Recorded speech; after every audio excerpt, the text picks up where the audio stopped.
குடியிருப்பு வீட்டில் மரநாய் ஒன்று பதுங்கியிருப்பதாக வாசுதேவநல்லூர் தீயணைப்பு மற்றும் மீட்பு பணிகள் நிலையத்துக்கு தகவல் வந்தது. உடனே புளியங்குடி சிந்தாமணி தேசிய நெடுஞ்சாலை, தென்காசி மதுரை தேசிய நெடுஞ்சாலையில் காமராஜர் 11வது தெருவில் உள்ள வீட்டில் மரநாய் இருப்பதாக கூறினார்கள். அங்கு சென்று பார்த்தபோது வீட்டின் கடைசி அறையில் ஒரு சுவற்றில் உள்ள ஒரு சிறிய பகுதியில் அந்த மரநாய் ஒளிந்து கொண்டு பால் பகுதி வெளியிலே தெரிந்து கொண்டு இருந்தது. தப்பித்து செல்ல பாதை இல்லாதால் அதில் மரநாய் மாட்டிக்கொண்டு இருந்தது.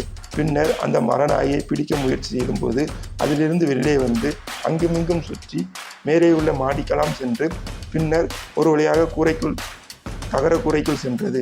அதிலிருந்து வெளியே எடுத்தபோது கீழே விழுந்தது. பின்னர் டீ வடிவிலான கம்பி கொண்டு மேலே மிதமாக அழுத்தி அதை ஒரு சாக்கில் கட்டி பத்திரமாக கொண்டு வந்து ஒரு திறந்த வனப்பகுதியில் விடப்பட்டது.